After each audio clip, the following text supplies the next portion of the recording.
지난해 6월에 우리 한마음 개혁교회가 독립된 지역교회로 출범한 지 12년 만에 우리 교회에 두 분의 장로님을 우리 주님께서 주셨습니다. 오랫동안 비어있던 장로의 직분이 비로소 채워지게 되어서 이제 우리 교회는 하나님의 은혜로 목사, 장로, 집사의 세 직분을 모두 갖추게 되었습니다.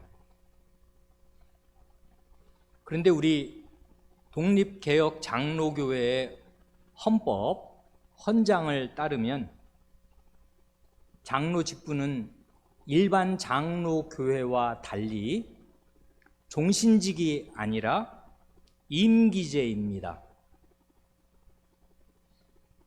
그래, 초임 장로의 임기는 3년이고 그 뒤로는 2년마다 중임될 수가 있지만 중임 시에는 매번 초임의 경우처럼 성찬회원들의 투표를 통해서 성찬회원 3분의 2 이상의 찬성을 얻어야 합니다. 두 분 장로님이 장로로 임직하신 지 벌써 6개월이 더 지났고 이제 남은 임기 2년 반 안에 최소한 한 번씩은 각 가정을 방문하여서 신방하려고 하십니다. 우리 교회의 가정수가 1인 가구, 단독 가구까지 합쳐서 대략 55가정쯤 되는 것 같습니다. 그러니 한 주도 빠짐없이 매주 한 가정씩을 신방한다고 하여도 꼬박 1년이 넘게 걸립니다. 격주로 빠짐없이 신방을 한다면 2년이 더 걸리겠습니다. 그래, 새 벽두부터 우리 교회 게시판에 그 신방 신청서가 붙어 있는 것을 아십니다. 그래, 목사인 저도 저희 집에 1월 중에 신방을 와 주십사고 신청해 놓았습니다. 신방은 교회의 직분자가 하나님을 대표해서 신자의 집안을 방문하는 것입니다. 가벼운 마음으로 남의 집에 놀러 가는 것이 아니니까 신방을 하는 것도 쉬운 일이 아니고요. 신방을 받는 것도 가벼운 일이 아닙니다. 장로의 신방, 혹은 더 정확히 말해서 목사와 장로, 여기 장로라고 하면 목사를 포함해서 말씀드리는 것이겠습니다. 목사와 장로의 신방에는 성경적인 근거도 분명하게 있고 교회 법적인 근거도 분명하게 있습니다. 첫째로 성경적인 근거를 말씀드리고 나서 교회법의 근거를 아울러 말씀드리겠습니다. 우선 오늘 우리가 본문으로 읽은 야고보서가 명시적으로 그것을 가르치지 않습니까? 우리가 야고보서 5장 그 뒷부분 하반부를 읽었는데요. 5장 14절이 이렇습니다. 너희 중에 병든 자가 있느냐? 저는 교회의 장로들을 청할 것이요 그들은 주의 이름으로 기름을 바르며 위하여 기도할지니라 합니다. 이 글을, 이 서신을 지금 누가 썼는지 교우분들은 아십니다. 예루살렘 교회의 장로였던 야고보 선생이 이 말을 하고 있습니다. 이분은 예수님의 육신의 동생에 해당하는데 거의 사도 반열에 있는 분입니다. 그래 지금 성경을 쓰지 않습니까? 그런데 12사도에 속한 분은 아니고 그 이름이 야고보라는 그 사도도 요한의 형제 야고보가 있긴 합니다만은 동명이인이고 야고 그런 이름 동명 이름이 많으니까요. 이분은 예루살렘 교회 그 초대 교회의 장로였던 분으로서 이분이 너희가 병들었으면 교회 장로들을 오시라고 청해라. 그러면 그들이 장로들이 이제 이 환자가 병자가 있는 집에 와서 주님의 이름으로 위하여 기도하리라 합니다. 여기 14절이 그런데요. 바로 이어서 그 15절을 읽으면 믿음의 기도는 병든 자를 구원하리니 주께서 저를 일으키시리라. 혹 죄를 범하였을지라도 사하심을 얻으리라 합니다.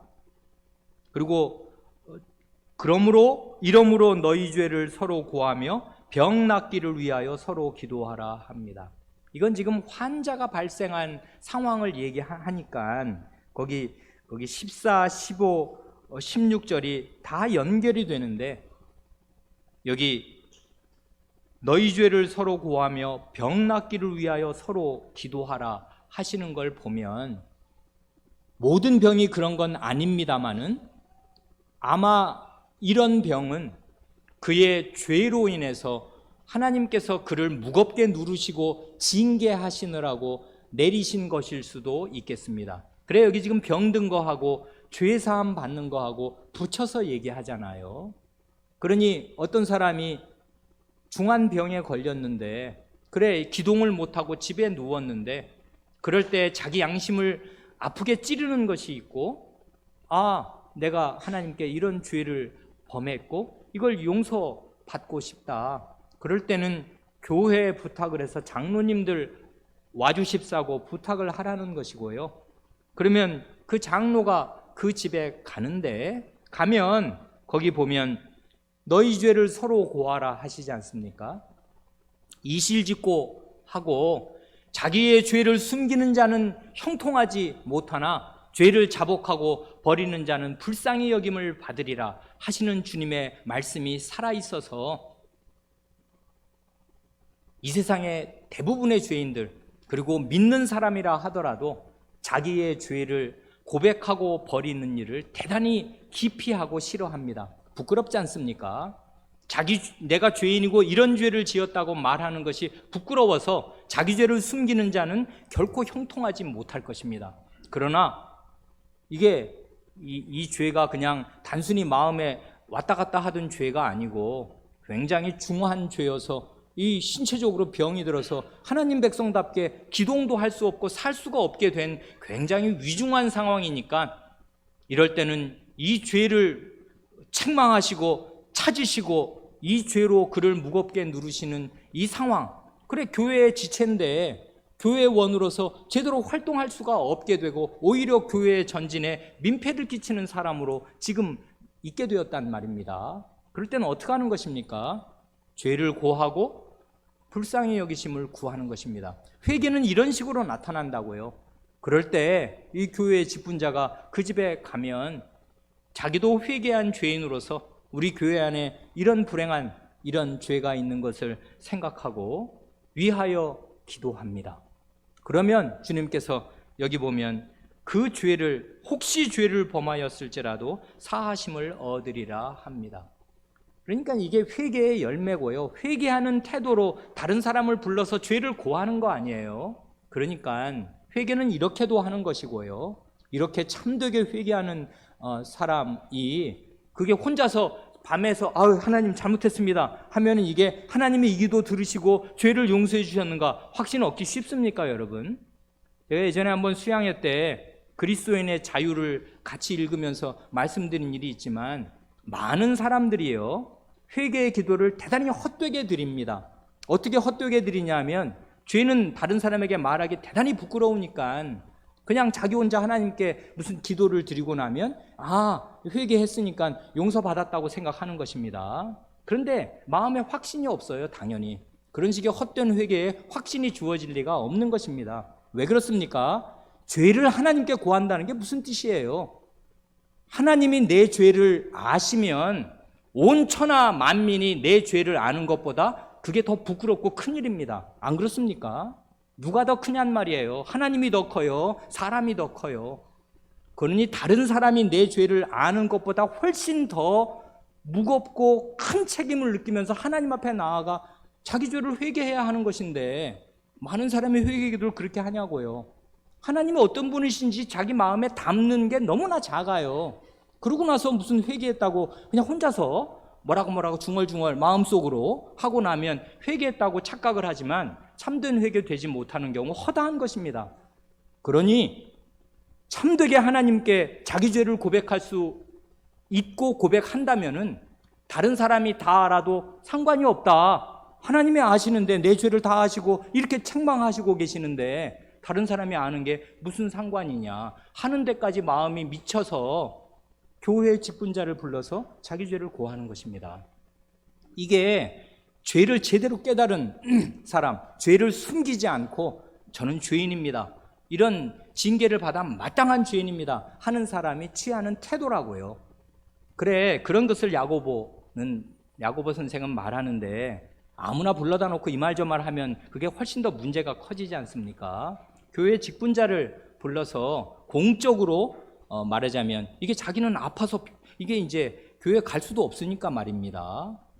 모셔다 청해놓고 자기 죄를 고하고 주님의 자비를 구하면 주님께서 살아계시고 그런 회개하는 마음을 읽으시고서 직분자와 함께 간곡하게 사죄의 기도를 드릴 때 주님께서 그 죄도 용서해 주시고 이 죄를 용서해 주신 결과로 그의 병도 낫게 하여 주시리라 하는 것입니다.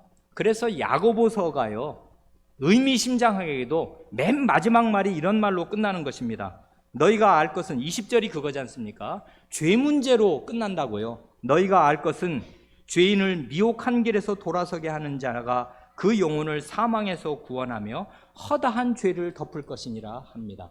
이게 지금 장로의 직무수행을 얘기하면서 마지막을 이 죄 문제, 허다한 교회 안에 있는 허다한 죄를 어떤 식으로 덮게 되는가, 죄인이 참되게 회개하는 것이고 회개하는 증표요 회개의 열매로서 교회 직분자를 청해서 자기 죄를 고하기도 하고 진심 어리게 이야기하고 그랬을 때 그 일을 위해서 공적으로 이 공인이지 않습니까? 이분 지금 사적으로 남의 집에 놀러 간 거 아니란 말입니다. 직분자로서 교회 장로로서 하나님을 대표해서 그 집에 가서 이야기를 듣고 그 회개한 정황을 살피고 하나님의 말씀으로 위로하고 사죄의 복음을 전하면서 하나님께 간곡히 기도하면 하나님께서 그 기도를 들으시고 죄를 사해 주시고 그 병을 낫게 하여 주신다. 지금 이 이야기를 하고 있습니다. 그래, 교회는 늘 이런 두려운 죄들이 있게 마련이고 우리가 다 죄인으로 하나님 앞에 드러납니다. 그래, 야고보서 5장은 이 장로의 신방, 여기는 지금 장로들을 청하라 명령형으로 말하지 않습니까? 장로의 신방을 요청하라는 것이에요. 그래서 우리 저기 밖에 신방 신청서가 붙어 있는 것입니다. 그런데 그러면 신방 신청서에 이름을 쓴 사람들은 지금 죄를 지어서 병 걸린 사람들이 신청하는 것입니까? 그런 사람들만 신청하는 것입니까? 그것이 아닙니다. 그럴 리가요. 그래, 한두 구절만 더 말씀드립니다. 이 장로의 신방의 성경적인 근거를 말씀드리는 것입니다. 사도행전 20장 28절은 이렇습니다. 사도행전 20장은 이제 바울 사도가 밀레도에서 에베소 장로들, 그러니까 에베소의 목사와 장로들을 청해서 그 장로들에게 하신 말씀입니다. 이 말씀이 대단히 중요한 말씀이 되는데요. 장로는 누구냐? 그리고 그는 무엇을 하는 사람이냐? 하는 장로의 신분, 그리고 그가 하는 일의 성격, 그런 것을 아주 정말 잘 가르쳐주는 말씀이 됩니다. 이게 그 에베소 교회의 그 직분자들에게 한 바울 사도의 유언과도 같은 말씀이 됩니다. 그래, 울면서 이 말씀을 서로 주고 받는다고요. 이건 대단히 말하자면 이제 다시는 이 사도를 얼굴을 못 볼 줄로 생각하면서 아마 그렇게 되었을 것입니다. 이 말씀을 합니다. 장로는 누구입니까? 성신이 저들 가운데 너희로 감독자를 삼고 하나님이 자기 피로 사신 교회를 치게 하셨느니라 합니다. 장로는 누구입니까? 성신께서 저들 이 에베소 교회 가운데 감독자로 삼으신 교회의 감독들입니다. 감독이란 무엇입니까? 살피는 사람들이라고요. 교회를 살펴요. 부모의 심정으로, 부모가 자기 자식을 늘 살피지 않습니까? 그래, 들어갔다 나왔다. 그래, 심지어 자식이 대학생이 되고 나이 들면 이게 부모가 잠든 시간 이후에 들어오는 때도 종종 있는데, 그럴 때 많은 부모는 못 자고 기다리기도 하고, 심지어 너무 늦게 들어와서 먼저 잘 때에도 촉각이 늘 문에 있어서 이 아이가 들어왔나, 지금 들어오나, 그런 걸 늘 살핀단 말입니다. 부모는 자식을 살피는 사람 아니에요. 자식의 행동 거지가 늘 부모의 그 안테나 속에, 레이더 속에 다 있습니다. 부모는 자식을 살핍니다. 장로는 누구인가? 교회의 감독으로서 교회를 살피는 사람이고요. 특별히 그 다음 말, 하나님이 자기 피로 사신 교회를 치게 하셨느니라. 이 교회를 친다는 말이 그게 양친다 할 때 그런 동사지 않습니까? 목양하는 사람입니다. 그러니까 장로의 신분과 할 일을 두 가지로 말하는데요. 감독과 목양입니다. 교회를 살피고 양떼를 먹인다고요. 양을 칩니다. 그런데 그 감독과 목양을 어떤 식으로 하는 것입니까? 사도의 모범이 나옵니다. 이건 지금 20장 28절이지 않습니까? 몇 절 위로 올라가서 그 20장 20절을 읽으면 감독과 목양, 교회를 어떻게 감독하며 교회를 어떻게 목양하는가 이렇게 나옵니다. 유익한 것은 무엇이든지 공중 앞에서나 각 집에서나 꺼림이 없이 너희에게 전하여 가르치고 합니다. 여기 두 가지 장소가 나오지 않습니까? 공중 앞에서 교인들이 모였을 때, 이거 공예배 시간에 이 말이에요. 교인들이 주님의 이름으로 모였을 때, 그래, 이건 공적인 자리이고 예배 자리에서도 유익한 하나님의 말씀, 들으면 능히 살 뿐 아니라 영원한 생명과 풍성한 삶을 얻을 이 말씀을 꺼림이 없이, 기탄 없이 전하여 가르칩니다. 그런데 중요한 말이 한마디 더 나오지 않습니까? 공중 앞에서나 각 집에서나입니다. 사도가 이렇게 한 것이에요.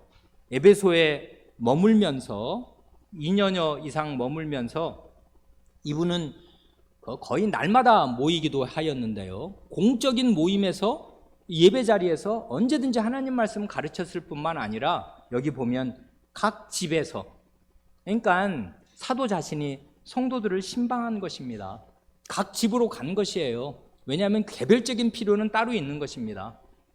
그 참 희한한 일이 되는데요. 여러분, 지금 우리 교회 우리 회원 이 아이들까지 다 합쳐서 약 150명이지 않습니까? 희한한데 사람은 어쩔 수 없는데요. 150명이 앉은 자리에서 설교를 들으면요, 이게 사람의 약한 점이기도 한데 150분의 1의 강도로 듣습니다. 300명이 있고 500명이 있으면 500분의 1의 강도로, 300분의 1의 강도로 듣습니다. 그런데요, 목사가 딱 그 집에 찾아가서 그 집 식구 두 사람, 두 부부, 혹은 그 집 식구 자녀들까지 네 사람을 놓고서 어떤 말을 딱 하면요, 그 말 잘 안 잊어버립니다. 왜 그렇습니까? 그게 개별적으로 내게 온 말씀이거든요. 그래, 예전에도 말씀드렸지만 그게 어떤 사람 보고 아내를 사랑하십시오. 여러분, 남편들이요, 자기 아내를 사랑하십시오. 이렇게 말하면 당연한 말씀으로 뭐 당근 그래야지. 그렇지만 난 잘 못하긴 하지만 그건 말씀 맞다. 이렇게 알아듣지만 제가 어떤 한 가장 남편을 딱 불러다 목회실로 불러다 놓든지 그 집에 가서 A 형제 아내를 사랑하십시오 이렇게 말하면 가슴이 뜨끔한 것입니다. 정신 번쩍 나는 것이에요. 왜 그렇습니까? 똑같은 말씀인데 어떤 강도로 듣느냐가 달라져요. 이게 우리의 약점입니다. 사실은 500명이 앉아서 하나님 말씀 듣든 100명이 듣든 내게 주시는 하나님 말씀으로 들어야 마땅한데 우리 대개 그렇지 못하니까 하나님 말씀은 공중 앞에서 공적으로 권위 있게 선포될 뿐만 아니라 그 똑같은 직분자가 각 집에 가서도요 개별적으로 그 개별 그 양심과 마음에 하나님 말씀을 유익한 말씀을 가르친단 말입니다. 그럴 때 그 말씀이 귀에 쏙쏙 들어오고 그 집안에 가장 필요한 말씀이 됩니다. 이런 식으로 목양하는 거라고요. 양떼를 몰고 칠 때는 수백 마리가 있으면 한꺼번에 데리고 가기도 하지만 특별히 어떤 양이 다리를 절거나 문제가 생기면 그 양은 따로 안고 가기도 하고 따로 보살펴줘야 될 거 아니에요. 이런 방식으로요. 그러니까 공중 앞에서나 각 집에서나 이게 바로 감독과 목양의 방식을 이런 방식으로 성경이 제시합니다. 그래 장로의 임무의 본질은 장로는 감독이고 양치는 사람인데 주님의 양떼를 맡아 치는 사람인데 그 본질은 목회이고 목양입니다. 목회가 곧 목양 아니에요. 주님의 양떼 하나님이 자기 피로 사신 하나님이 목숨을 걸고 이 구원해 놓으신 이 사람들을 하나도 잃지 않고 영광의 목적지로 데리고 가도록 그 양떼를 이끌고 가려고 목양하는 것이 그게 장로이고 장로의 임무입니다. 그래 신방은요 각 집을 방문하는 것은 이 목양의 일환이라고요. 필수적인 일환입니다. 그래 다 신사숙녀처럼 예배당에 와서 하나님 말씀 앞에 서고 이 말씀을 다 내게 주시는 말씀으로 매일 백발백중으로 매주 받으면 얼마나 좋겠습니까마는 많은 경우에 그렇지 못하고요. 개별적인 방문, 개별적인 그 하나님 말씀 전해주는 거 그리고 그 집안의 형편이 어떤지를 살피는 일이 대단히 필요한 것입니다. 성경적인 근거로 그 한 말씀만 더 드립니다. 이건 뭐 친방의 근거라고 볼 수는 없는데 장로의 직분이 원래 뭐 하는 거냐 이건 아까 제가 말씀드린 그 인용한 사도행전 20장 20절과 28절을 붙여서 읽을 때 이건 명백한 것입니다. 성경적인 것이라고요. 장로가 그 다른 사람의 집, 교인의 집을 신방하는 것은 성경적인 근거가 분명히 있습니다. 그런데 그 목양에 관해서 이 바울 사도만 아니라 베드로 사도가 이렇게 가르치고 있는 것을 우리가 또한 압니다. 그 베드로전서 5장 1, 2절과 5절만을 부분 이렇게 읽습니다. 베드로 사도가 이제 교회 장로들에게 권합니다. 너희 중 장로들에게 권하노니 나는 함께 장로된 자요 합니다. 이게 1절이잖아요. 사도인데 베드로는 사도 중에서도 정말 수석 사도라고 할 만한 그런 사람 아니에요. 사도 중에 사도입니다. 대표 사도라고 말해도 좋을 만한 정말 베드로 사도는 혁혁한 그 교회사에서 그 초대교회의 반석과 같은 인물이었는데요. 사도행전을 보면 명백하단 말입니다. 그런 베드로 사도가 장로들에게 지금 어떤 권고의 말을 하는데 자기 자신을 가리켜서 나는 함께 장로된 자라 합니다. 베드로 사도가 교회의 장로라고 말합니다. 사도는 곧 장로입니다. 2절에 이렇게 말합니다. 너희 중에 있는 하나님의 양무리를 치되 부득이함으로 하지 말고 오직 하나님의 뜻을 조차 자원함으로 하며 합니다. 여기 보면 장로에게 지금 부탁하는 내용이 뭐냐면 너희 중에 있는 너희가 맡은 하나님의 양무리를 칠하지 않습니까? 이게 목양을 해라, 목회를 하라 지금 그 말 아니에요. 너희 중에 있는 하나님의 양무리를 칠하는 이 말을 다른 사람이 아닌 베드로 사도가 한다는 사실이 이게 대단히 뜻깊지 않습니까? 우리 마음을 뭉클하게 한단 말입니다.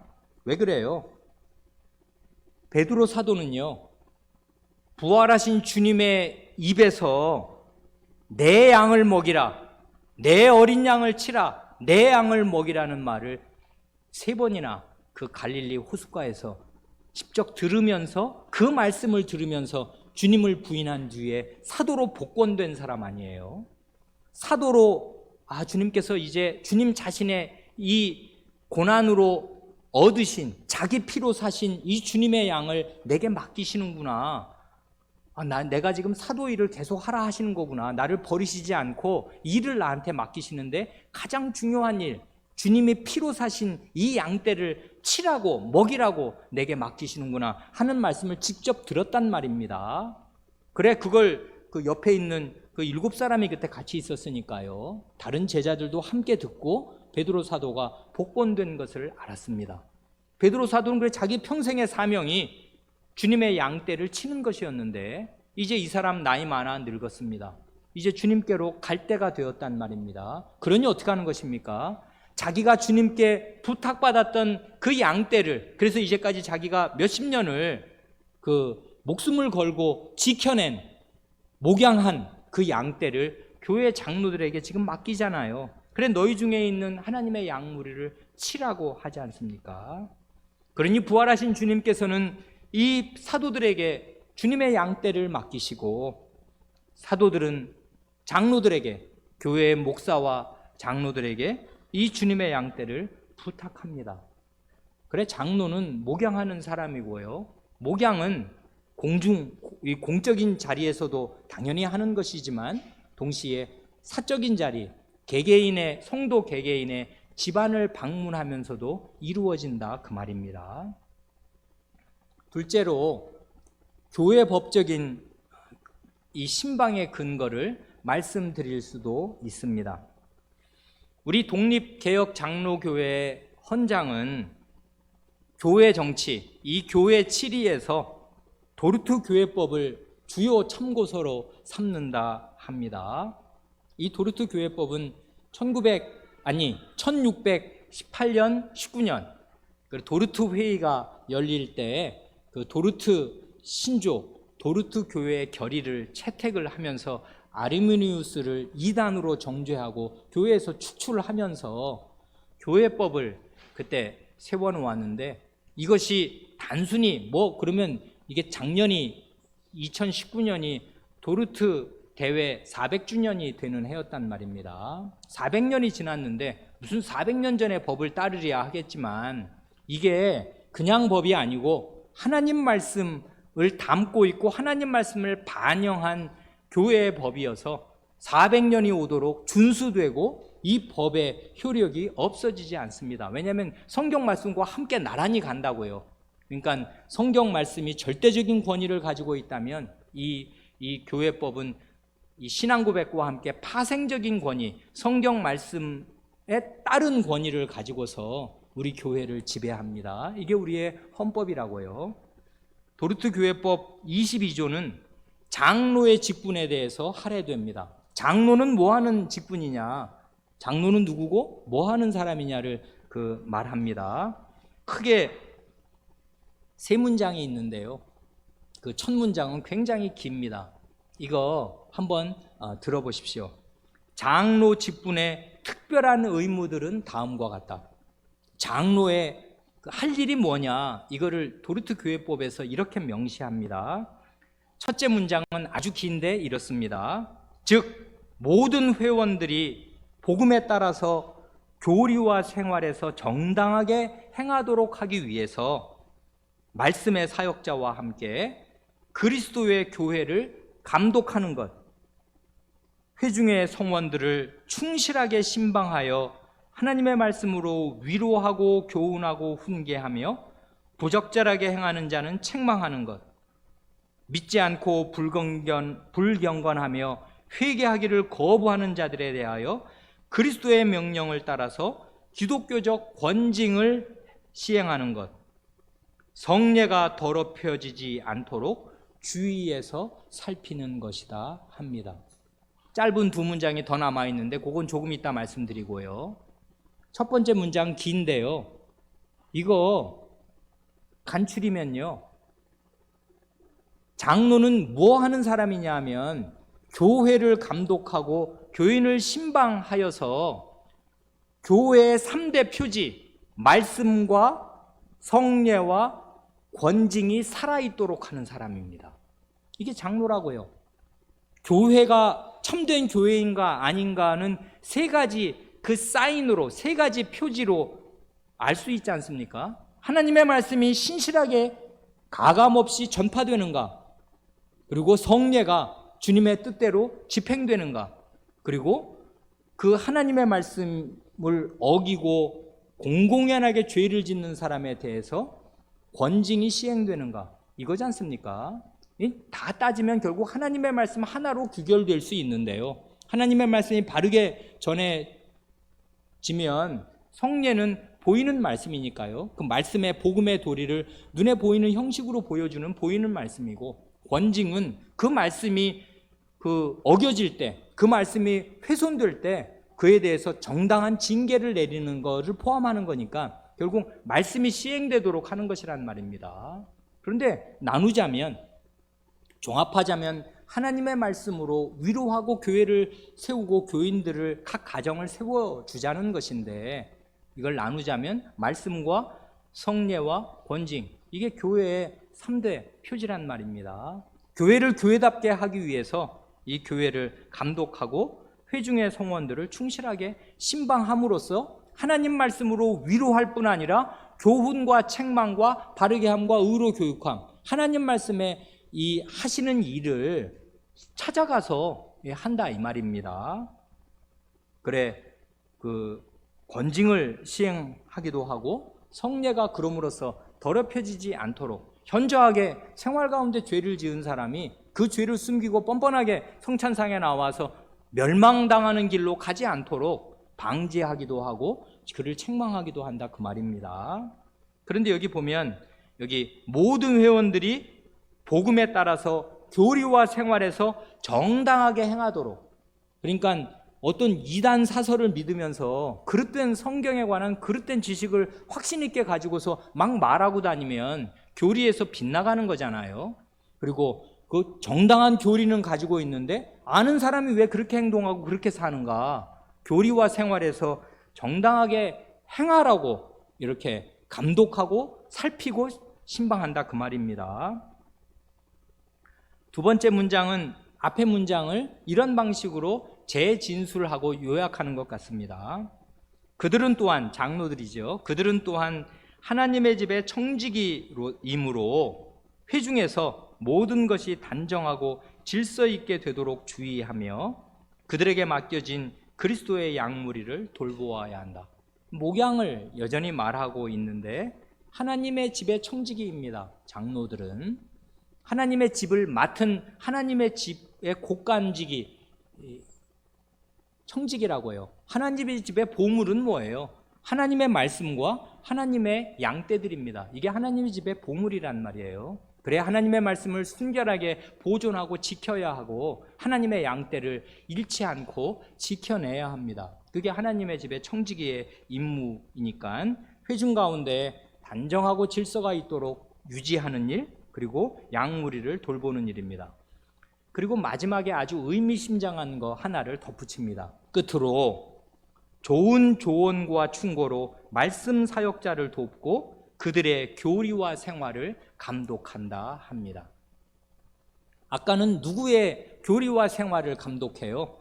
모든 회원들이 복음에 따라서 교리와 생활에서 정당하게 행하도록 말씀 사역자와 함께 교회를 감독하고 신방한다 그랬지 않습니까? 장로는 그러니까 모든 회원들, 모든 성찬 회원들, 모든 교회의 식구들을 교리와 생활에서 건전한가를 살핍니다. 동시에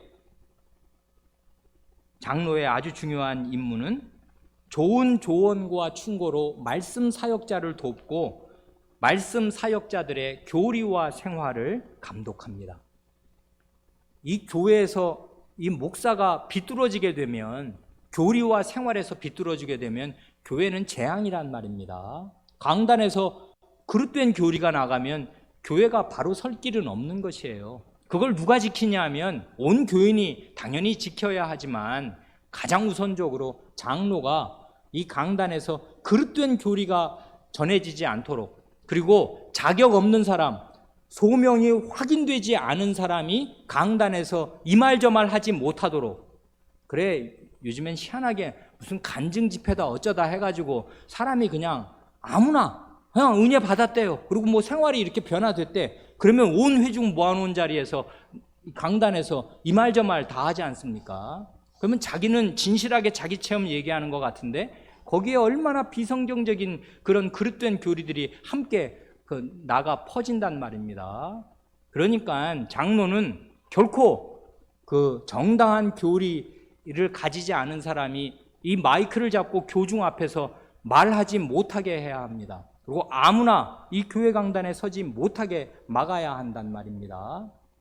심지어 목사를, 그 하나님 말씀 전하고 있는 목사가 교리에서 바른가를 살핍니다. 그리고 목사가 말은 번지르르하게 하는데 그의 생활이 아주 어둡단 말입니다. 죄를 범하고 있으면서 위선적으로 말을 하면, 그러면 그의 말은 옳지만 그 말의 권위는 땅에 떨어지고 말고요, 하나님의 말씀의 권위가 서지 않을 것입니다. 그래, 목사도 죄인이고 연약한 죄인 아니에요. 그러니 목사도 장로의 신방을 받으면서 그의 생활에 빈 곳이 어디인가, 자기가 전한 그 말씀대로, 그게 자기가 전한 게 하나님 말씀이면 자기 말이 아니고 하나님의 말씀입니까? 당신은, 그리고 당신네 집안은 하나님 말씀대로 살고 있나? 못 그러면 이런 면에 더 애써서 보완하도록 감독을 받고 신방을 받습니다.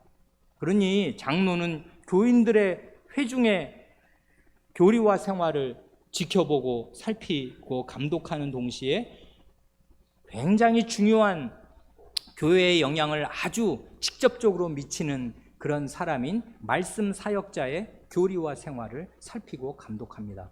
그러니 이 교회 장로는 이루 말할 수 없이 중요한 책무를 지고 있습니다.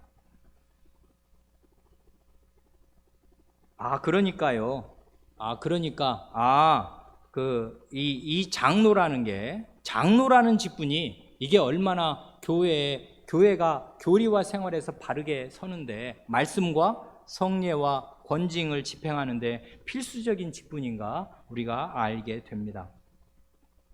우리는 하나님의 말씀과 교회 법의 근거를 두고서 사도와 장로의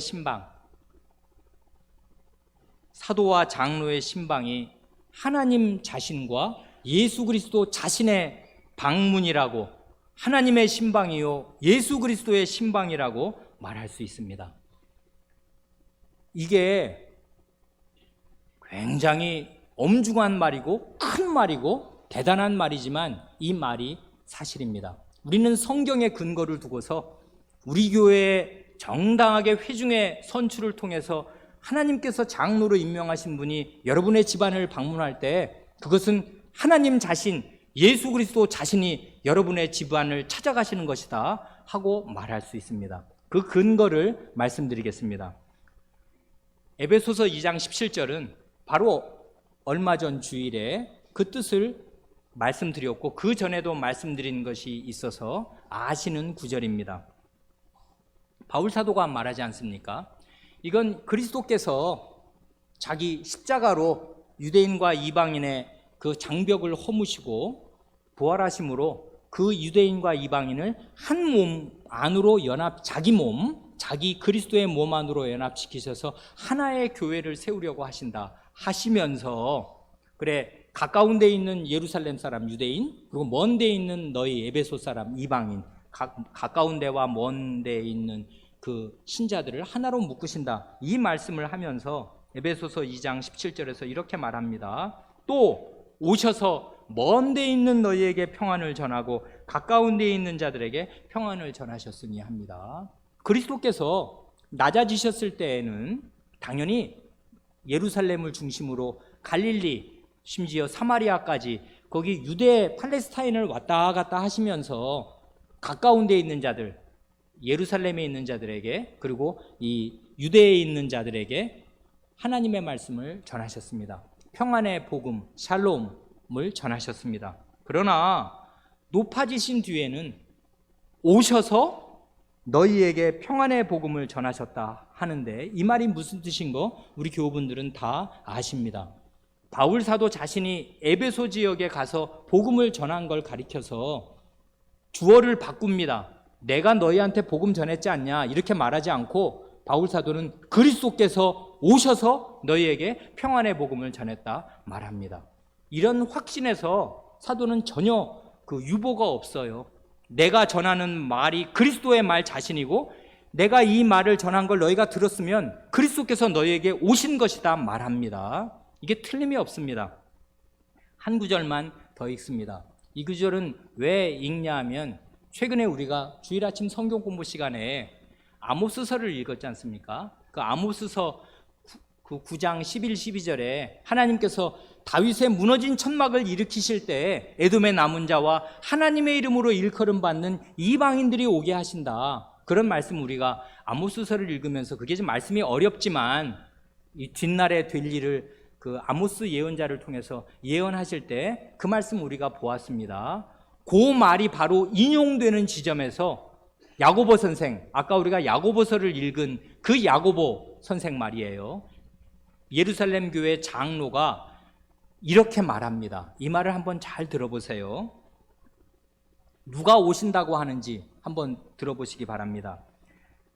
야고보가 이게 예루살렘 교회의 공적인 회의 자리에서, 그러니까 이건 공식 자리입니다.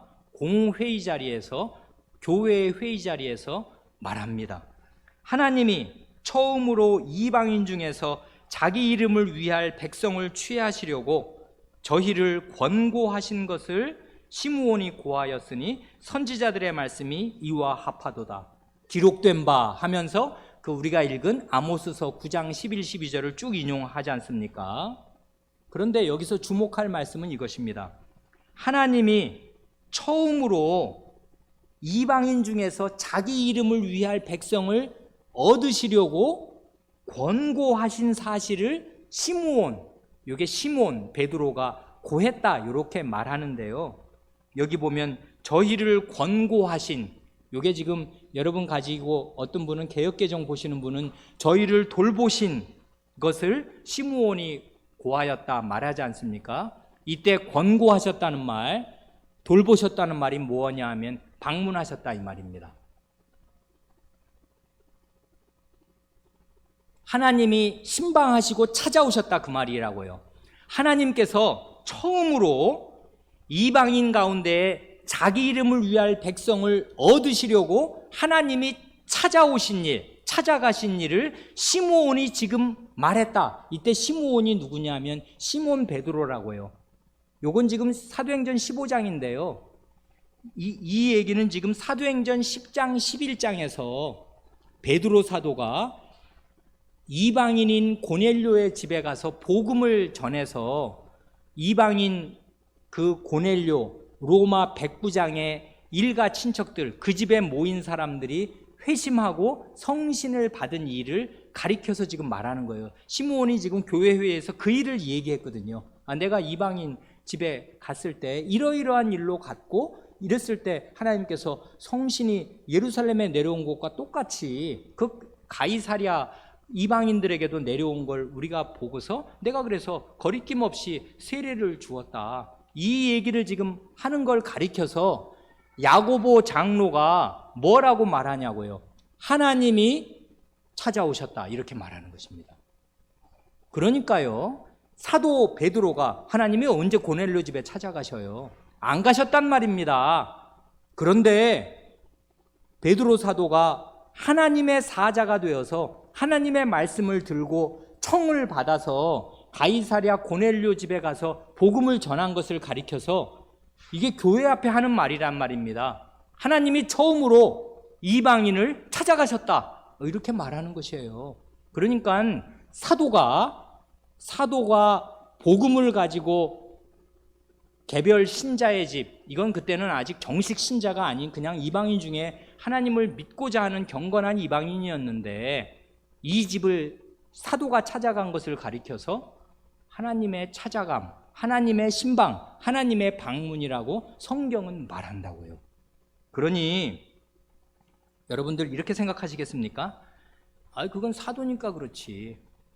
사도니까 그리스도의 사도고 하나님의 정권 대사니까 진짜 사도가 가는 것은 하나님이 가는 것이고, 사도가 베드로가 고넬료의 집에 가면 하나님이 가시는 것이고, 바울 사도가 에베소에 가면 그건 예수 그리스도가 가는 것이고, 그렇게 말할 수 있지. 근데 사도와 목사가 똑같아? 이렇게 말씀하시겠습니까? 그러면 어떻게 되냐면요, 사도 시대에는 100년이 안 간다고요. 사도는 다 죽어 없어진단 말입니다. 그러고 난 지가 지금 1900년이 더 지났는데, 1900년 동안에는 하나님의 방문, 예수 그리스도의 방문이 전혀 없는, 하나님과 완전히 단절된 그런 시대로 지내겠습니까? 아니란 말입니다. 그 아닌 분명한 증거를 우리는 가지고 있습니다. 마태복음 28장 18절로 20절에 대위임령의 말씀이 바로 그거지 않습니까? 교회에 주신 가장 큰 사명의 말씀, 예수께서 나와 일러 가라사대 하늘과 땅의 모든 권세를 내게 주셨으니 그러므로 너희는 가서 모든 족속으로 제자를 삼아 아버지와 아들과 성신의 한 이름 안으로 연합되는 세례를 주고 내가 너에게 분부한 모든 것을 가르쳐 지키게 하라. 볼지어다 내가 세상 끝날까지 너희와 항상 함께 있으리라 하십니다. 하늘과 땅의 모든 권세를 가지신 예수 그리스도께서 항상 함께, 세상 끝날까지 함께 하신다는데, 어느 때 함께 하신대요? 삼위 하나님의 이름 안으로 연합시키는 세례가 베풀어지는 그 자리에, 그리고 하나님의 말씀이, 예수 그리스도의 모든 말씀이 가르쳐지는 그 자리에, 그리고 예수 그리스도의 모든 말씀이 준수되는 그 자리에 하늘과 땅의 모든 권세를 가지신 예수 그리스도께서 세상 끝날까지 함께 하시겠습니다. 그 자리에 계시겠습니다. 이게 주님의 확언이고 주님의 마지막 유언이고, 마태복음은 이걸로 끝난다고요. 그러니까요, 주님이 어디 계신가? 하늘과 땅의 모든 권세를 가지신 주님이 뭘 하고 계시나 알 수 있는데요, 세례 베푸는 자리에 함께 하시고, 그래서 세례를 실효 있게 하실 뿐 아니라 세례 받은 사람은 어떻게 해야 돼요? 하나님의 말씀을 가르침 받아야 하고, 모든 말씀을 다 배워야 하고, 배운 말씀을 지키고 살아야 하는데, 장로의 목양은 여기에서 발생하는 것입니다. 이 하나님의 말씀, 이렇게 주일에 저게 진짜 하나님의 말씀이다, 그랬으면 하나님께서 이중으로 우리를 찾아오시는데 하나님의 말씀 안에서 우리를 찾아오십니다. 우리는 이것을 믿을 수 있고 믿어야 합니다. 하나님의 바른 복음, 사도의 바른 복음이 전파되는 그 자리에 그 말씀 안에서 하나님께서 우리를 찾아오십니다. 이게 하나님의 신방이고 하나님의 방문입니다. 이 하나님의 방문을 마음으로 받지 못한 사람은 그 사람에게 천국이 닫힙니다. 아니, 하나님의 말씀으로 하나님은 찾아오시는데 그런 하나님을 못 만나요. 그럼 그 사람에게는 하나님이 없는 것이고요, 천국이 닫히는 것입니다. 그런데 이런 주일 예배 시간에 하나님의 말씀 안에서 하나님의 방문을 받지만 동시에 우리 집으로 찾아오시는 장로의 신방으로 하나님의 말씀을 받아요. 왜 그러냐면 예배 시간은 하나님의 말씀이 가르쳐지는 시간이지 하나님의 말씀이 생활 가운데 준수되는 시간은 아니지 않습니까?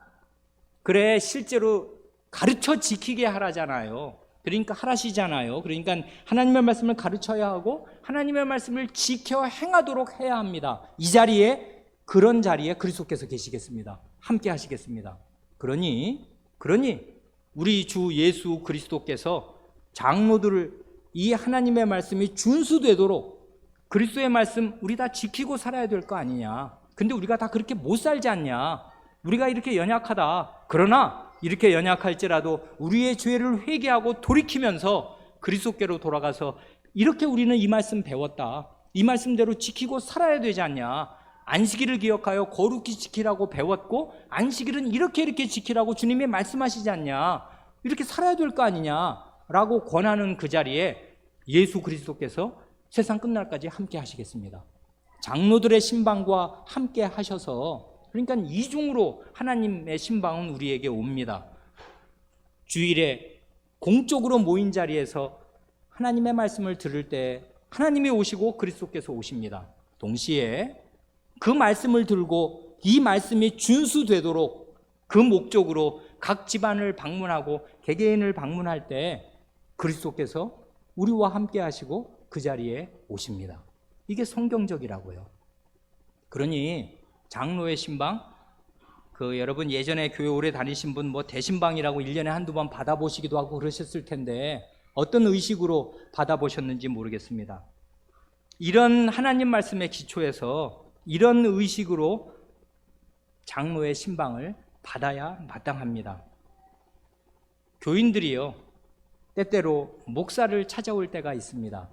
다 그런 것이 아닙니다마는 대단히 심각한 상태가 되어서 상처가 곪을 대로 곪고 썩을 대로 썩어서 이제 다 터지게 되어서 그때 이게 어떻게 속수무책이 되다 보니까 어떻게 할 수가 없으니까 일을 다 저질러 놓고 목사에게 옵니다. 목사는 그걸 들으면 마음이 다 무너져 내리고 며칠을 앓기도 하고요, 주님께 부르짖고 함께 해결책을 찾아봅니다마는 많은 경우에 너무나 늦었습니다. 죄가 너무 질펀하게 저질러졌단 말이에요. 그러니까요, 장로의 신방이 필요한 것입니다. 일이 다 저질러지고 나서 너무나 중죄를 짓고 나서 이거 어떻게 할 줄을 모르니까 목사에게 오면 너무나 늦는단 말입니다. 그러기 전에 부지런히 장로의 신방으로 목사와 장로가 집안을 방문해서 사는 것, 하나님의 말씀 지키고 사나 살피는 것입니다. 살펴야 하고요. 그래, 이게 말하자면 이게 예방의학입니다. 왕진이라고요. 왕진. 우리 요즘 시대에 잃어버린 그거 말이에요.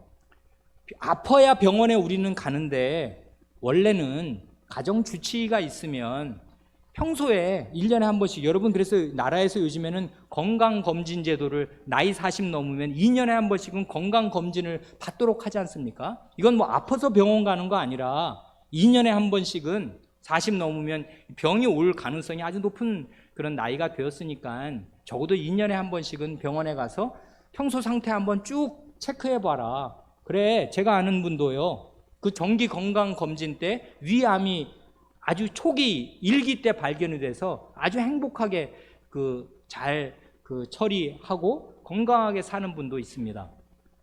이런 건강검진제도 없었으면 그분 아마 3기, 4기 말기가 되어서 굉장히 어렵게 되었을 뻔하였는데 이렇게 미리미리 가서 건강 상태를 확인하면 좋은 일이 있단 말입니다. 마찬가지로 우리가 무슨 죄를 지었기 때문에 중병에 들어서 이 죄 때문에 어려움을 당해서 장로를 그때는 초빙해야 되는 거지만, 그리고 목사한테 와서 어떻게든지 그걸 해결을 골마 터졌으니 어떡하겠습니까? 해결을 하자고 같이 머리 싸매고 주님 앞에 빌어야 하겠지만은 그러기 전에 건강할 때, 그러나 문제의 소지가 다 있단 말입니다. 문제 하나도 없는 집안 어디 있어요? 없단 말입니다. 목사네 집안, 장로네 집안부터가 문제란 말입니다. 그러니 우리는 다 이런 연약한 하나님의 모든 말씀을 배워야 하고 모든 말씀을 지켜야 할 이 큰 당위 앞에서 우리는 다 부족과 허물이 있는 죄인들로 드러납니다.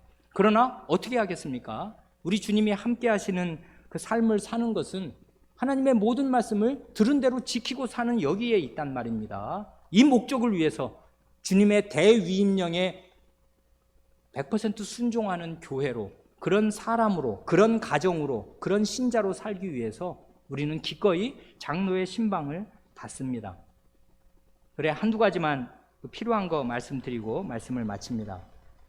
여러분 아프셔서 병원 가실 때 정성스럽게 화장하고 가십니까?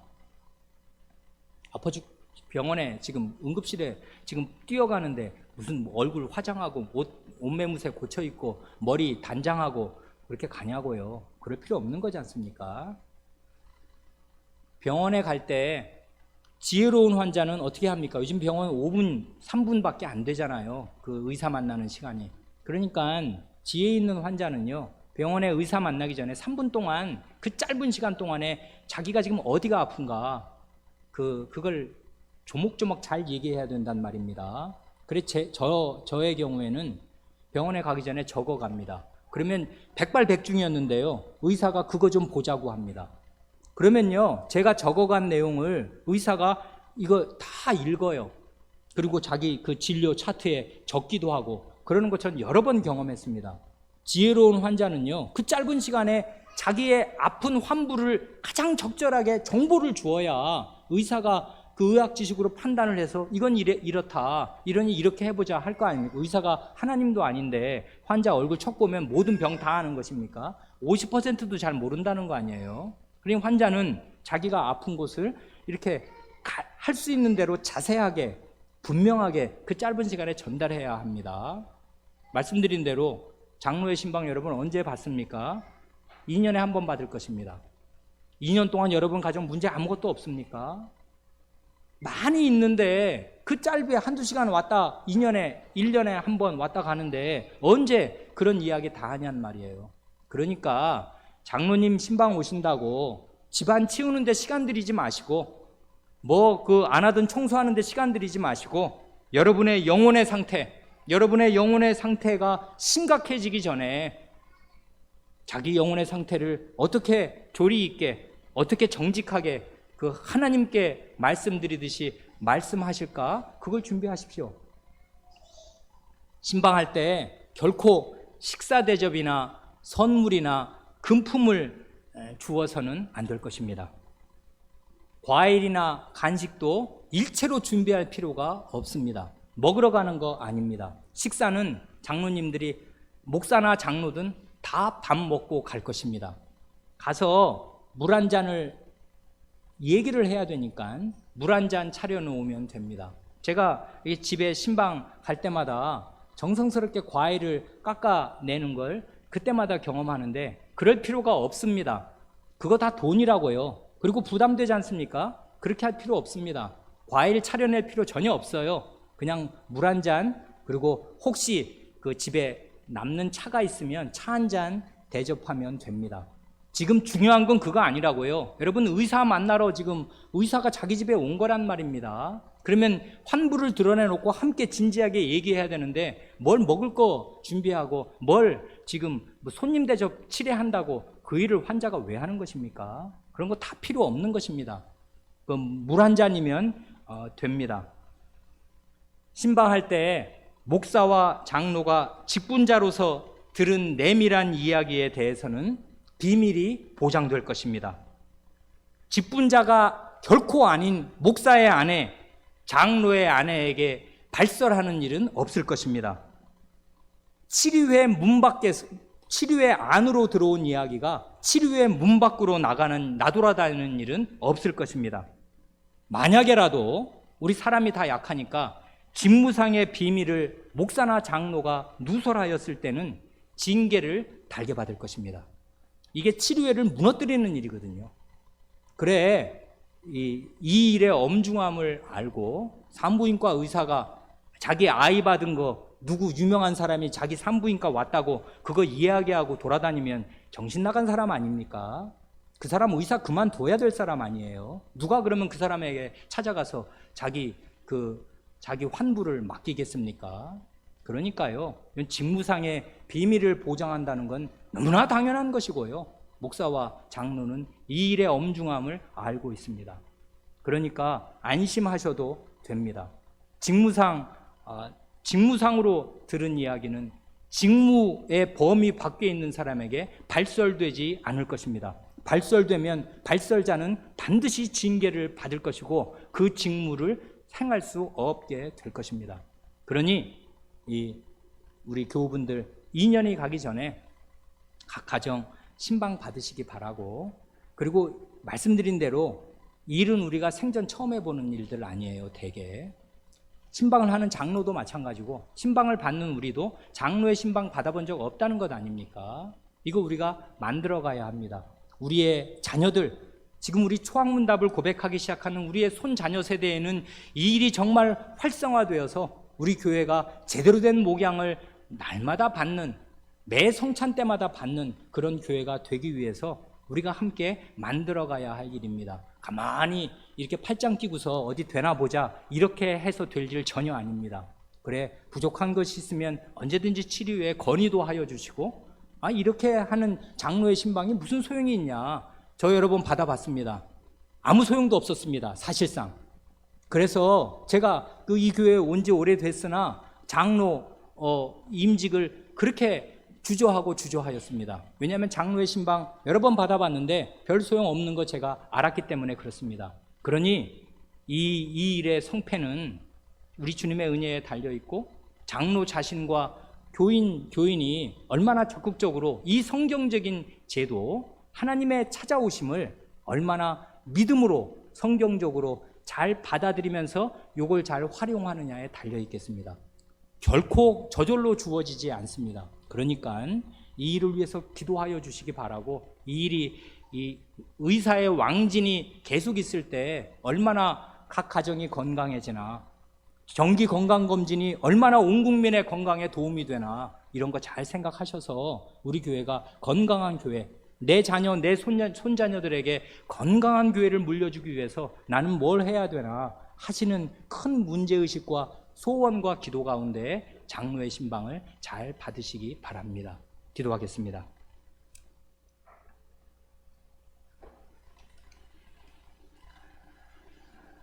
하나님 아버지,